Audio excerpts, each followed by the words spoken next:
Darling, darling, you're beautiful. Gotta keep your head up. Never let anything bring you down.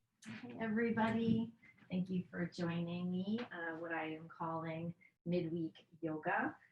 This is actually the prelude to the first session that we're going to have in the series, just to give you some basics, prepare your body, prepare your space for your yoga practice. This will sort of tie into what we do for midday, midweek mindfulness, where yoga is actually the precursor to the meditation. So if you can start to allow some time perhaps for yourself in the middle of each week, whether that's in the morning, midday, or an evening, I'm going to be trying to do some live Zoom as well in the middle of the week.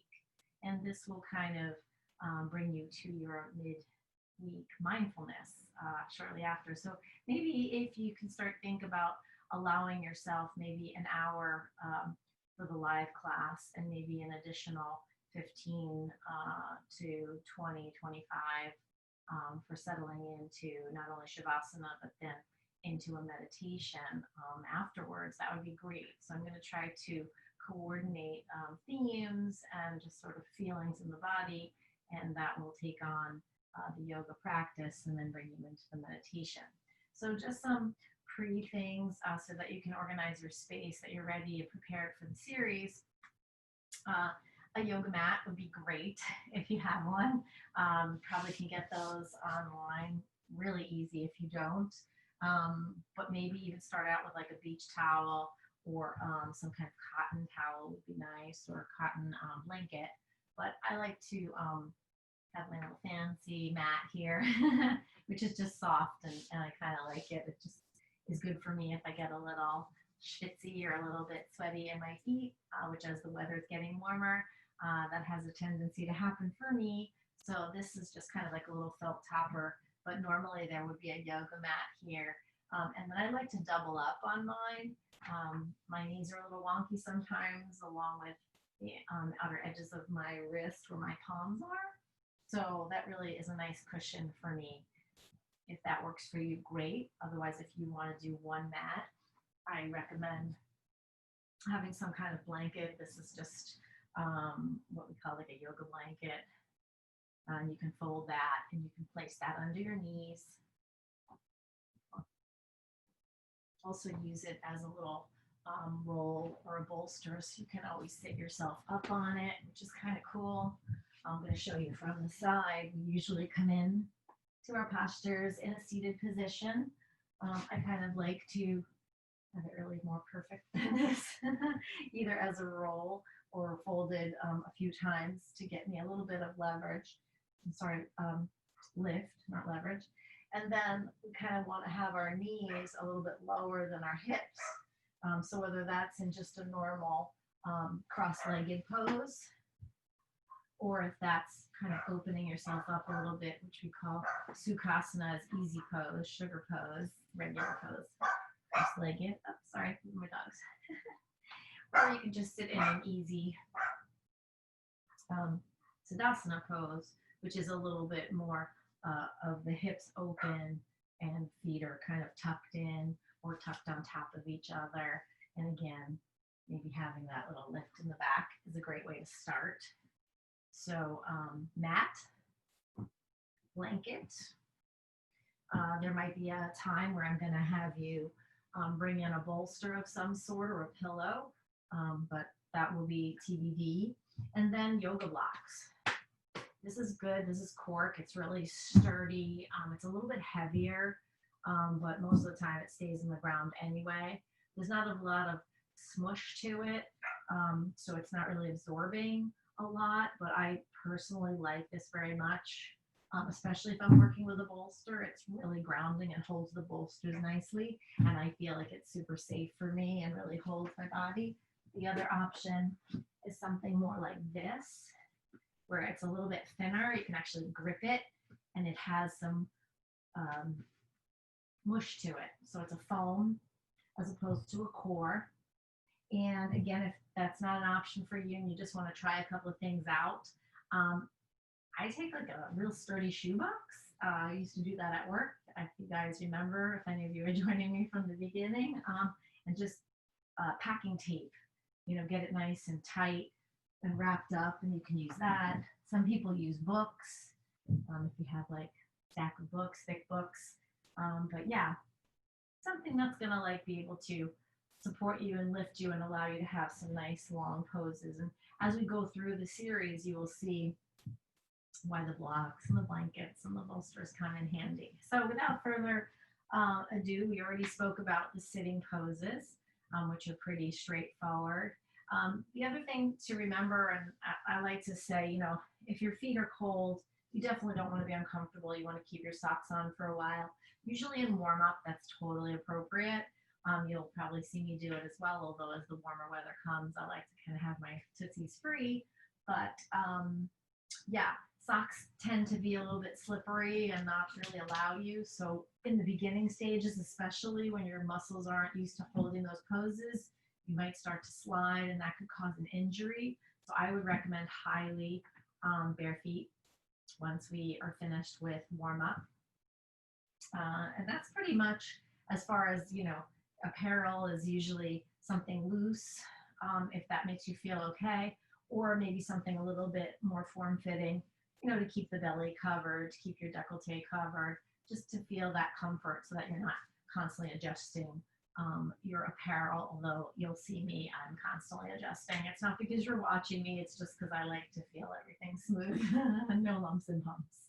And that's also important when you go into Shavasana at the end. And when you go into meditation, you want to really have comfort. You don't want to have, things binding and digging and gripping. You just kind of want to feel connected to your body. And it's a lot easier when there's nothing binding you or making you feel uncomfortable with a wrinkle or something. Yeah, so then we're going to go into just sort of the postures. And I just have a couple of tricks that I have learned from some of my teachers and just my own observance of my body. And really keeping that balance and that center alignment is super important. And if you can think about coughing and where that feels in your body, the lower perineum, you want to sort of make sure that that's where the weight of your body is or the center of your body is. So again, a little cough, kind of feeling where that is, that area, and allow that to sort of be the base when you're sitting down and grounding you. The other thing I like to always imagine is that there's either a rod or a string. I'll often refer to it as a gossamer string because it sounds so much more ethereal, coming through the center of your body, almost coming up the front of your backbone, through the soft palate, coming through your pineal gland, which is kind of centered, if you were to take a measurement right from the temples in the middle of your head, just behind the temples, and then right in the center, third eye, coming through. If that were to crisscross, that would be your pineal gland, and that's what we want to stimulate during meditation. So again, that rod or that string would come up through there and then right through the crown, literally the crown of the head, which is the last chakra, the top of the head. We want to get to that enlightenment, and then imagining that string coming up through the ceiling. And I'll often cue you to lengthen your body in that way, everything above the navel, drawing in that navel towards the backbone. That also helps kind of elevate and really open up the chest. And then imagining that string or that rod going all the way through the perineum, through to the ground, through to the earth, really pulling. That's a nice way of centering the body. So you'll hear me talk about centering. The other thing I'd like to mention is posture as far as shoulders are concerned. So we don't want to over-exaggerate back. We certainly don't want to crunch forward, and we definitely don't want to crunch up. So just imagine the space between your shoulders and your earlobes. Again, I'll often refer to these as cliffs coming off of the neck bones, and then your arms just kind of come as waterfalls. So you're just almost sliding the shoulder blades down the back. And a lot of teachers will refer to it that way as well. So this shoulder alignment and keeping everything open, keeping the chest open, that's really important. But again, we're not exaggerating anything, and we're certainly not scooping or scrunching. All right? So just kind of let them flop. And sometimes I'll even do that as a warm-up. We'll just squeeze up to our ears and then let them flop. So that's my notes as far as shoulder alignment, centering the body. When we have our arms underneath us in a plank pose or in a down dog, it's kind of important to splay the fingers, get a full range of contact with the palms of your hands when they're down. And then the other important thing in most of the poses is going to be to align the shoulder, the elbow, the wrist. So we don't want this, we don't want that. When we're in a tabletop, we want to really keep that as 90 degree as possible to the body. So same thing for the hips and the knees. You'll notice the knees are falling straight down from the hip. That's a good way of knowing that you're in a nice square alignment. The other thing is you can actually, when your hands are down from your shoulders, you can turn your hands in, and if your middle fingers touch or almost touch down here on the mat, that means that you're pretty much anatomically in correct alignment with your shoulders to your wrists. And then you just kind of pivot out the backs of your hands. So that's another cue that I'll probably be giving you at times throughout the practice. And then, of course, the hips, you want to make sure those knees are right under the hip joint and that there is that 90 degree that I just mentioned. That doesn't mean we don't do this sometimes, and that doesn't mean we don't come in a little bit, and that doesn't mean that we don't sometimes come a little bit out.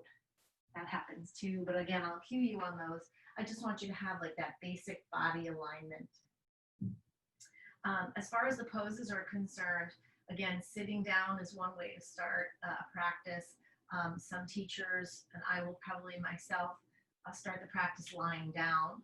So again, same rules apply when you're lying down, making sure that your hips are in alignment, your arms in alignment. We never want to overstretch or overstrain, especially if we're lifting our arms above our heads and we're in that laying position, or lifting our arms above our heads in any sitting or standing position.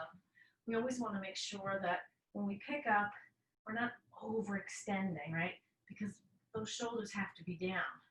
So even when we lift our arms, if you notice, the shoulders kind of stay in that same position. They almost fall back into the sockets. We call it a baseball mitt, and a baseball, kind of like how it would just fall right into that mitt, right into the socket. And then you can extend your elbows, but you never want to like overflex. And if you're too flexible and you know that your elbows are gonna pop the other way, control it a little, get a little bend, let it fall back in. I always like to have my fingers really engaged, super energized. There'll be times when I'll say relax and just kind of let the hands fall to the side or fall over the body. I'll give you those cues, but for the most part, I think a nice energized hand is a good thing to have. And then we get into our actual sequencing poses. So after warm-ups and the basic warm-ups, we'll start to rise. And when we rise, very often we want to do that slowly. So some people are okay with just that one vertebrae at a time, allowing the head to come up last. Other people might feel better to just kind of hinge at the hips and to come up from there. And then there's the other lift where you can just kind of come from your legs. So you kind of bend your knees, you really shoot up. And I can direct you in any of those ways, but obviously if that's not comfortable for you, you have to do what's best for you and what's best for your body. And by the way, if getting off of the floor requires these kind of props, then so be it. Eventually, as you get through and we work our way through the practices and the sequencing, hopefully you'll be able to stand up one of the ways that I initially showed you. Otherwise, use any props, any methodology, a cane, a piece of furniture, whatever you need to get yourself up and standing for those standing poses.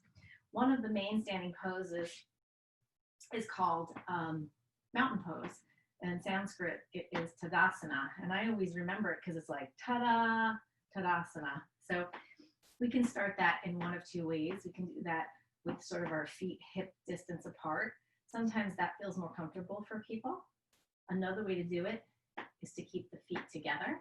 So you're actually creating almost a square with your feet. And I'll refer to the four corners as the outer edge of the knuckle of the pinky toe on one side. It travels across to the other outer edge, coming down to the outer heel, and then coming back over to the other heel. So there's a square there. So you're squaring your foot. And you can still do that with your feet apart.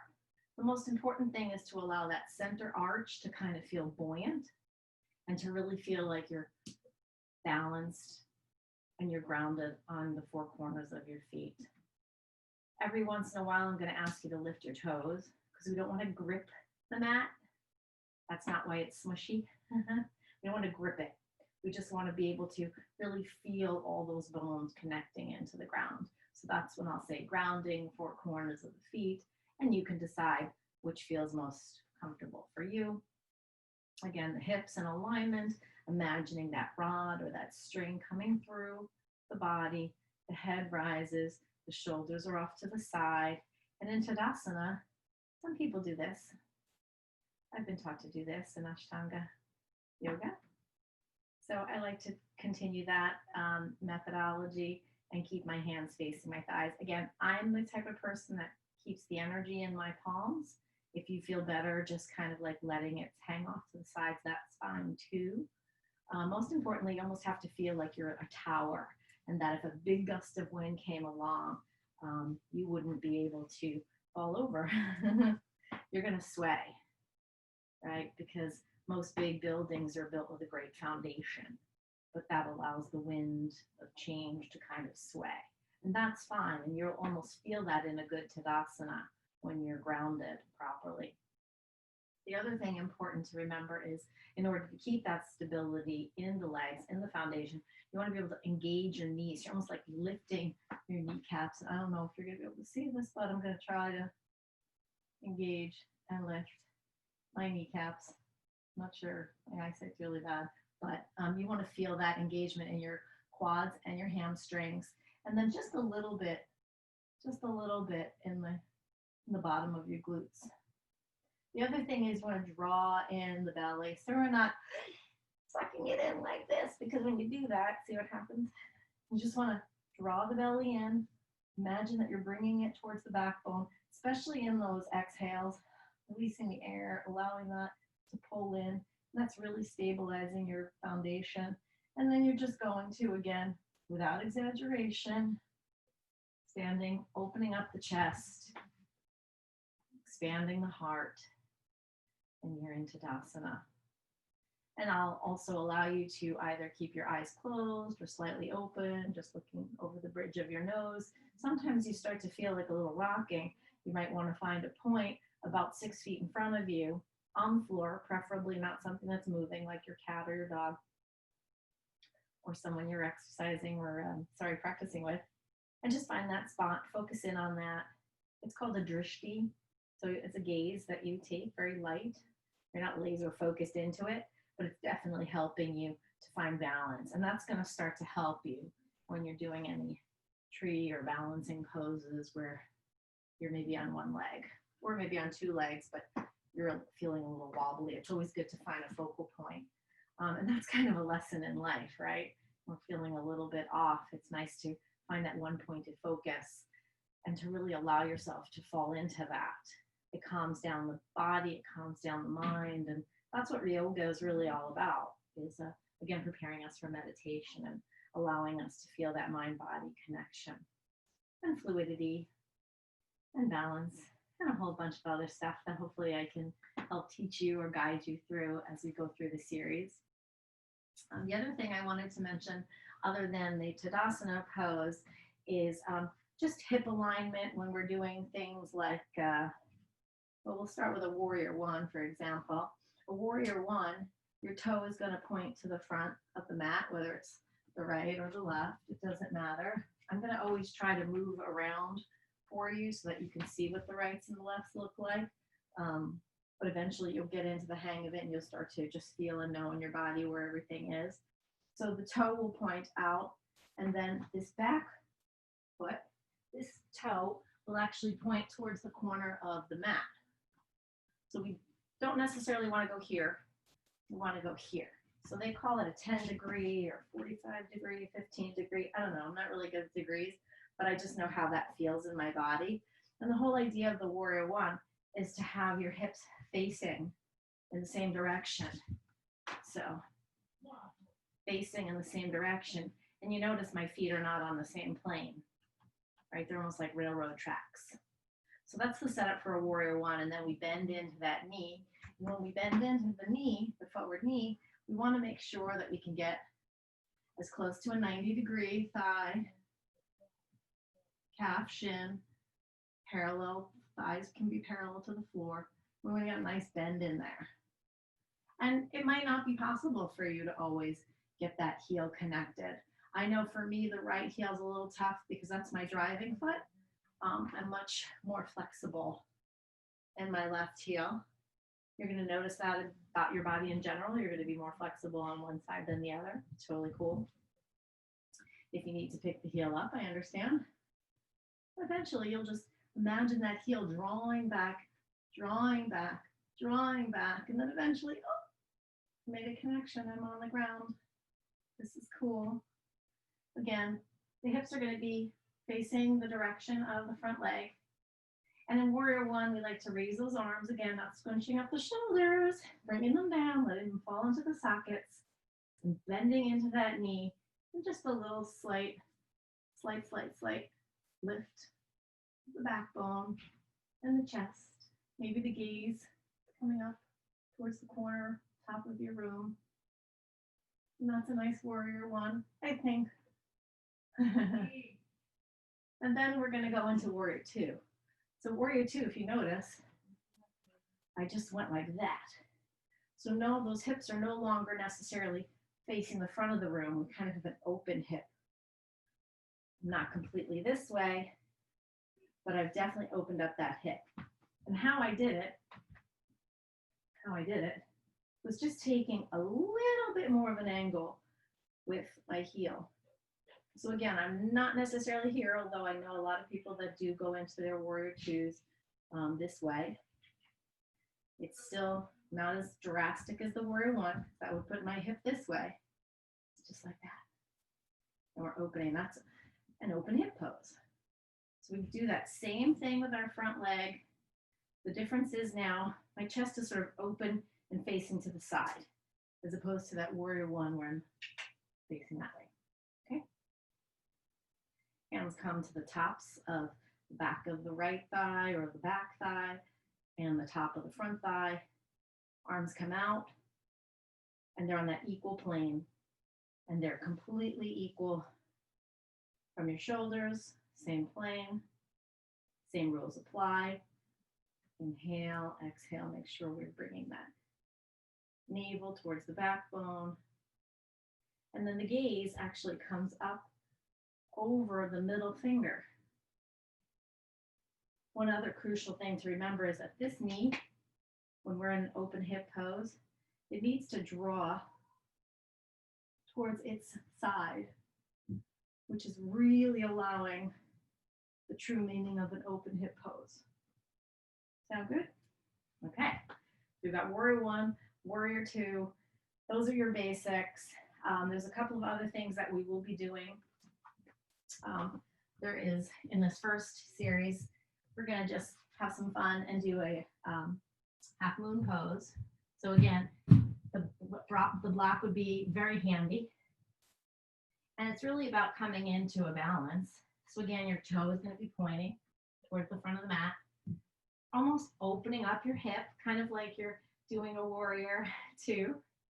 And then that foot that's facing towards the back of your mat is flexed, and you're really pushing as if you're standing on that wall, and you're standing on the floor, you're standing on the back wall-ish, because you're in the air, and you're putting the weight, notice, it's that same 90 degree that's happening, parallel the body to the floor, really getting some nice balance with the palm, using the block. Once you feel that balance, then you can start to peel your body, or I should say peel your rib cage up, and then the hand comes up. And if you're really feeling crazy, you can look up, your drishti can actually go towards your thumb here. And again, some active fingers are always nice. And just try to remember to keep that leg up. Now, once again, if that's not accessible for you, use your furniture. Just kind of, see what you get. See what you can do. If you need to bend your knee a little bit, and you do a little bit of hydrant, something. Just so you start to get that feeling of balancing on the one leg. We'll have a couple of other poses like that. Half moon, we do a Virabhadrasana 3, which is a warrior 3. And that's the toe pointing down as opposed to pointing this way. So again, that's not an open hip pose. That's a squared hip pose. And then the hands are in many different places. So although the hands could be down, they could be behind, they could be in front of you, forward, hands together, different versions of that. But don't get scared, don't get crazy.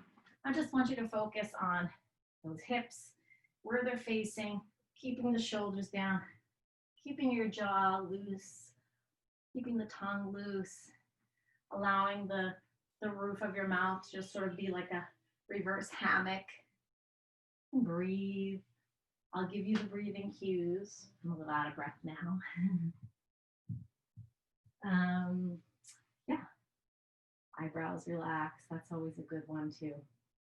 So those are just kind of some of the basics that I just wanted to go over so that you're not completely overwhelmed when you start the series. And again, take your time. I will walk you through as much as I can. And if there's anything that doesn't feel right in the body, just pull back. You have nothing to prove. I think there's a difference between pain and a little discomfort. So anything that feels sharp or sudden or hot, or there's a sound associated with it, pull out, brace yourself. Again, use your props. They could come in really handy for that kind of situation. Hopefully that won't happen. But if you're feeling like a dull, a little numbness, a little, ooh, is that a throb? Just breathe through it. Notice it. Notice how other areas of your body tense up when that particular part of your body is under a little discomfort. And just breathe in and try to acknowledge that feeling. Don't really overcorrect, because if you're in alignment, there's nothing to correct. You just need to correct what's up here, which is don't punish yourself. Don't overanalyze. Just breathe, enjoy. And that's really all I can give you right now as far as cues and guides. I look forward to hopefully doing the next part of this as a live Zoom in the middle of the week. That would be like phenomenal. But I thought I should at least get this preliminary stuff out to all of you so that you can practice a little bit and just kind of get comfortable with some of the moves and make sure that you have the proper props so that you're ready to roll when we do go live. And then we'll have that live recording available to you so that you can, throughout the entire week till we meet again, you can do your warm-ups and you can have your practice and you can practice your practice. And then you'll also have that delicious meditation afterwards that, again, you can take advantage of on a daily basis, or maybe you want to do it every other day. I certainly recommend doing meditation every day, but your Shavasana is putting you into a parasympathetic nerve situation where you're calming your body, and that is definitely a good amount of meditation in my book and in many people's book, but hopefully you'll be able to take advantage of the whole process. And again, if you can't get through the whole thing, do not punish yourself. I'm here. If you have any questions, call me, beat me, message me, whatever you need, I'm there for you, and we'll figure it out together. And if you are an old hand at this and you know exactly what you're doing, everything's going to be great, I just challenge you to try it a different way, try a different approach. If you know that you always go into your warrior ones a certain way, or you always do your down dog a certain way, or you always do your forward folds like this, and you always go into the handstand after you do the wide-legged fold, I challenge you to maybe try something a little different and just change it up a little bit. If I'm not changing it up for you, take the reins and you change it up for yourself. Anyway, I wish you a wonderful couple of days of practice before we meet, hopefully live in the middle of the week. And yeah, God bless. Be safe, be well, and take care of yourself. See you soon. Bye. Darling, darling, you're beautiful. Gotta keep your head up. Never let anything bring you down. Sunshine will always come around. Stay strong, move on. You have such a beautiful soul. Let your energy radiate.